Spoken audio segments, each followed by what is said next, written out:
Hey, hope you're all well. So listen, this video is just a short outtakes and some clips of a bigger interview that I did with Trowel Talks. I did an interview with Stuart and he asked me some great questions. And like I said, this is just some short outtakes that I've clipped from it just to show you guys. But go over to his page, Trowel Talk, on YouTube and check out his Facebook group as well, because the longer interviews on there, and like I say, it's a great group, he's a great fella, and yeah, I like sharing a lot of my experiences on there, so check it out. Hope you enjoy the clips. Shouldn't that, mate?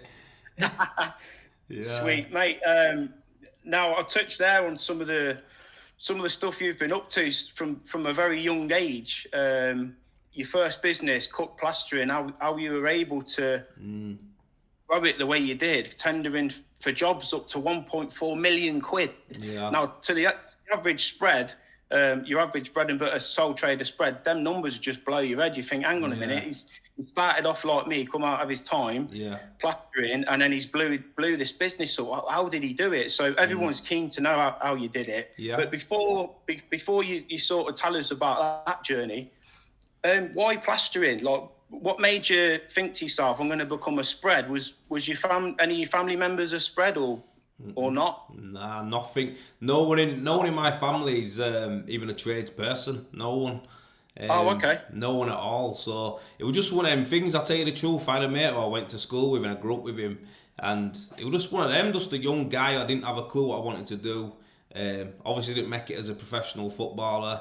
So I was just left with like, what should I do here? So I asked one of my mates. I said, what are you doing at college and that? And he went, I'm doing plastering. I thought, plastering, what's that? And I didn't even know what it was. And then and then I figured it out, and he showed me some bits and that. And anyway, I didn't do anything with it for a couple of years. And I went down south for a bit, and then literally I just thought, you know what, I'm gonna get into plastering. I'm gonna do that. And then there were a course, luckily enough, near where I lived in Essex, and I went there and I did. It was basically a 2-week course, mate. That's what it was. Oh, okay. Yeah. Did you take to it like a duck to water? Like, as soon as you picked the hawk and trowel up, was it like, yeah, this is what I'm going to do, or was it a struggle, or did it come natural to you? Do you know what, mate? Yeah, I'll be honest with you. I'm pretty handy. I can do a lot of things. Yeah, but I'll be honest. The first time I started it, I thought, flipping heck, this is hard work. This. Like, this. Was it all over the floor? Oh, mate, it was in my face. It was dropping on my head, on my shoulder and my eye. It was just like, oh my God, mate. But literally, I started, I reckon by the end of the second week, I could put on a ceiling, a small ceiling, and trowel it up and that. Okay. Do you know what I mean? Yeah. But yeah, that was it, mate. That's how I initially got into it.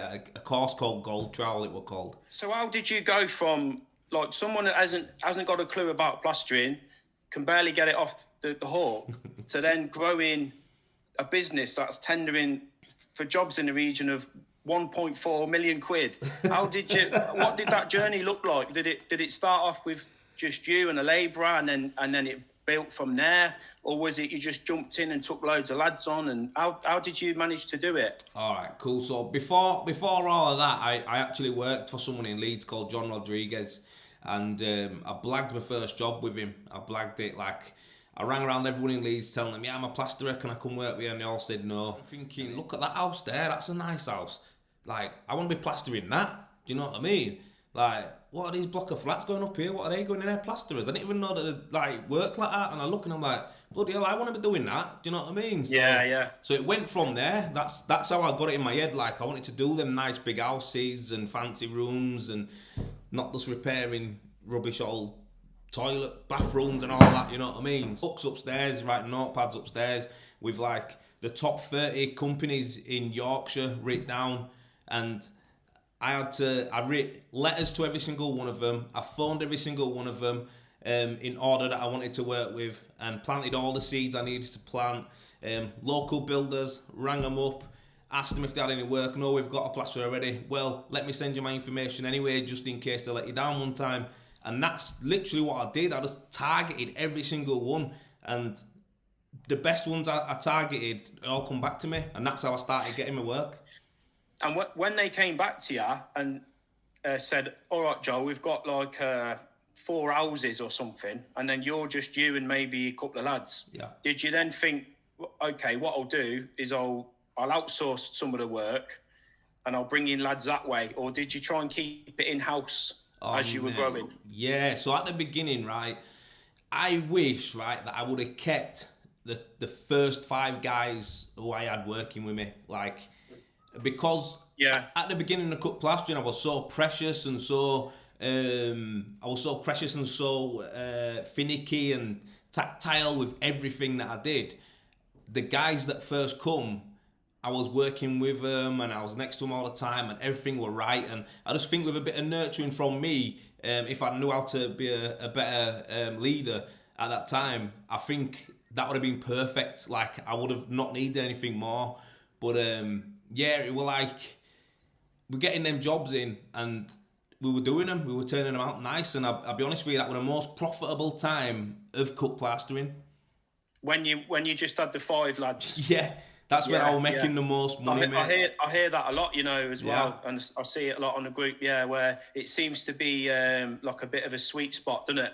Yeah, it was good. 4 or 5 lads keeping them closely managed, and keeping them happy as well. Yeah, that's what I wish I'd have done. Yeah, I just want to introduce you to a new little venture that I'm going on, and it's called Tees of the Trade. And this t-shirt I'm wearing is from the line there. So it's an Etsy shop, and basically, if you go onto Etsy, type in Tees of the Trade, and you'll see all types of different t-shirts for all the different types of trades. So we're still building it up, but mainly I've got the plastering ones on there. So this one here is a plastering top, and this is my favourite one, so I've got this done just for me, this one. And obviously you guys can go get it as well. We do mugs, we've got more stuff coming as well, as far as hats go, hoodies, jumpers, and more different designs of t-shirts as well. So listen, if you want to check it out, you can go to the Instagram page. That's where we keep posting our new designs and new products that we're putting up. And also if you go to the Etsy shop, obviously they're all on there, and like I say, you can order on there. So feel free to go check it out. Cheers for that, guys.